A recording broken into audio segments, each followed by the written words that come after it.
I say all that to say that we put so much emphasis on sex when sex is just a part of the relationship and a small part of the relationship. Even if we were to have sex multiple times, it still won't amount to the amount of time that you will have to be dealing with her.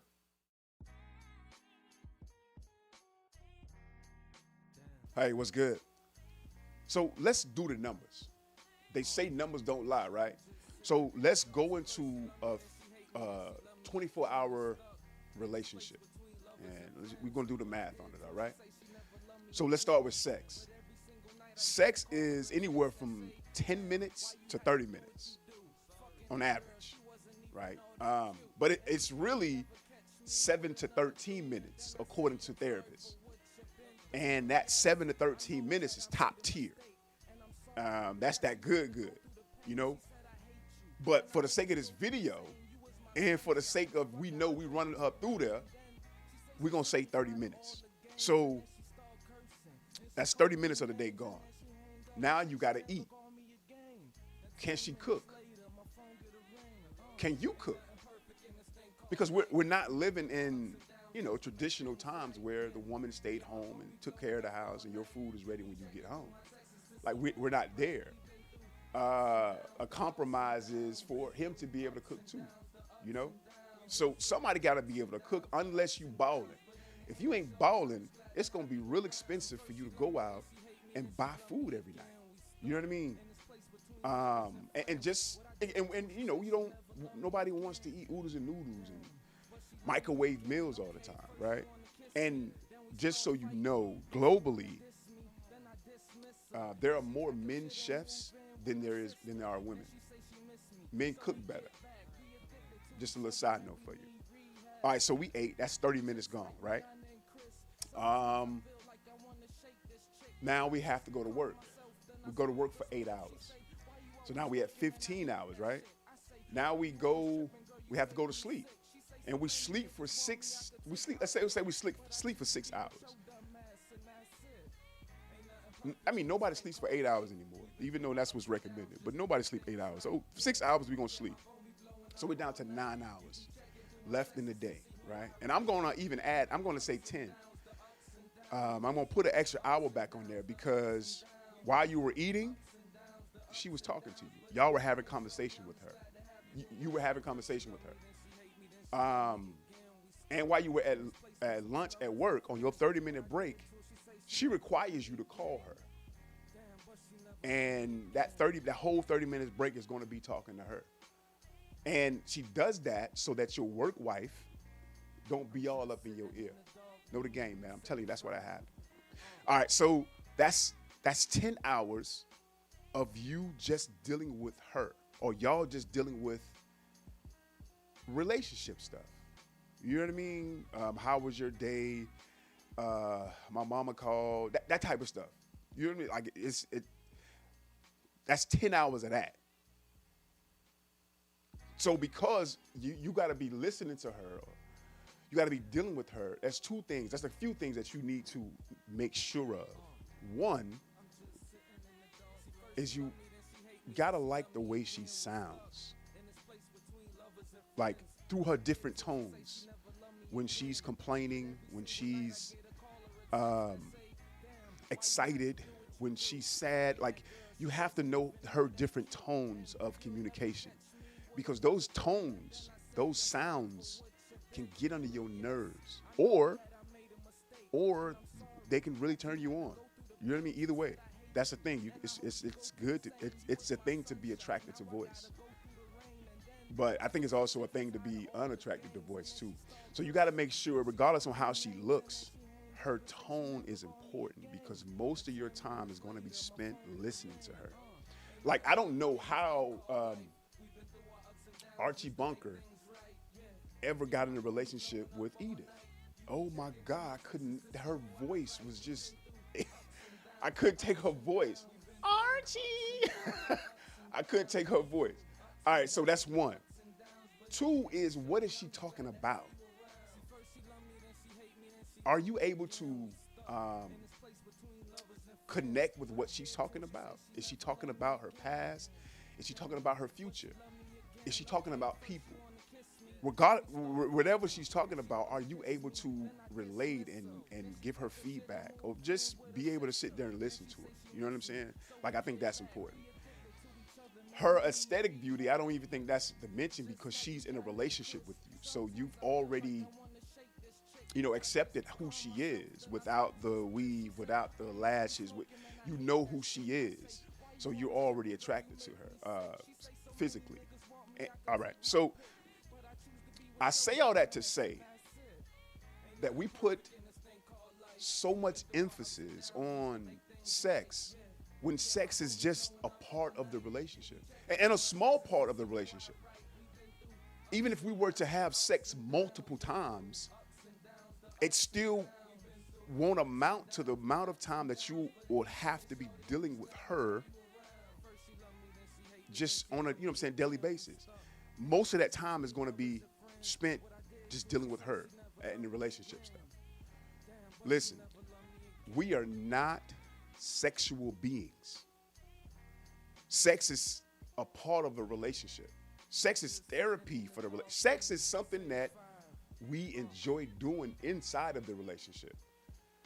You know what I mean? Like, there's benefits for it, but we are not sexual beings. We are spiritual and intellectual beings. So it is crucial for the longevity of that relationship, and more importantly, for your peace of mind, for you to have somebody that you are spiritually and intellectually connected to. If not both of them, at least one. You know what I'm saying? At least one.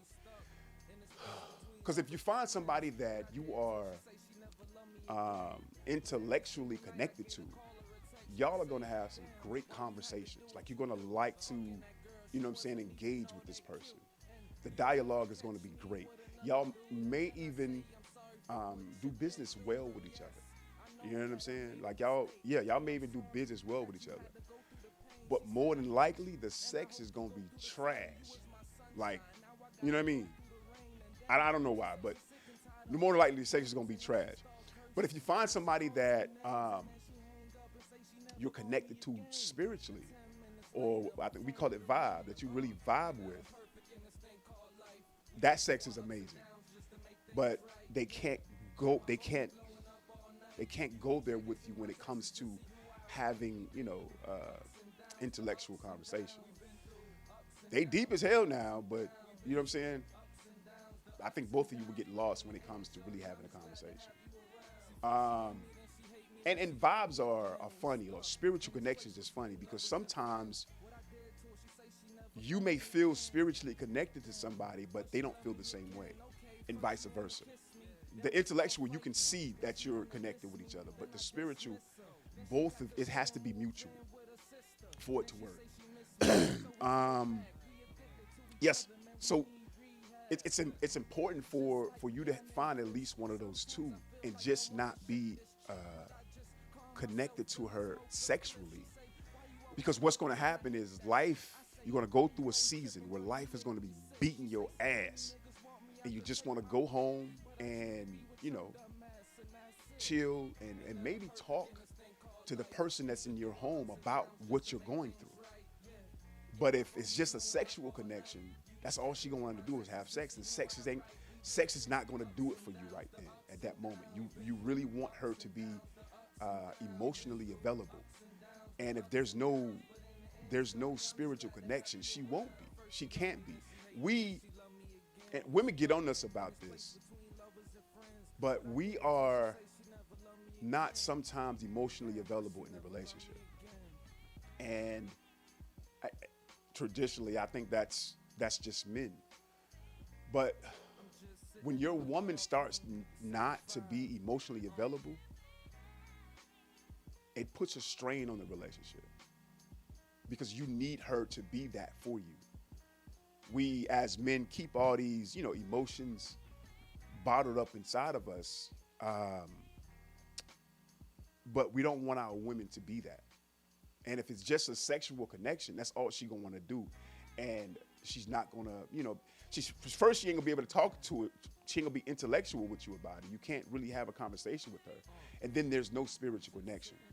So she won't be emotionally involved in what you're feeling.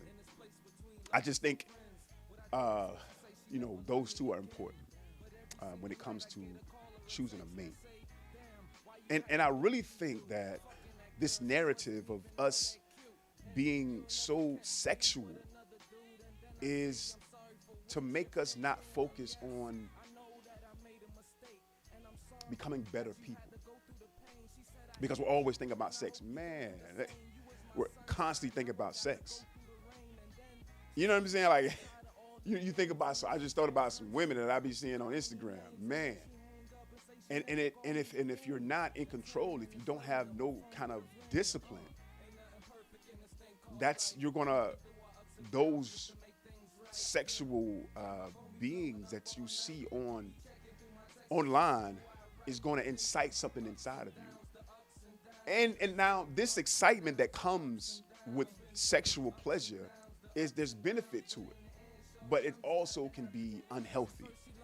You know what I'm saying? When you engage into it too much. They say that people with a high sexual nature is great salespeople. You know what I mean? They're outgoing. They're great salespeople. They tend to make more money when it comes to having, in sales. So there's benefits to it, but a lot of times we don't capture those benefits when it comes to those desires for sex. It ends up, destroying our lives. You know what I'm saying? In a lot of times. So that's what I got, man. That's what I got. Just when you choosing a mate, make sure that person, you're at least, if not both, spiritually and intellectually connected. All right, man. That's all I got. Y'all be safe.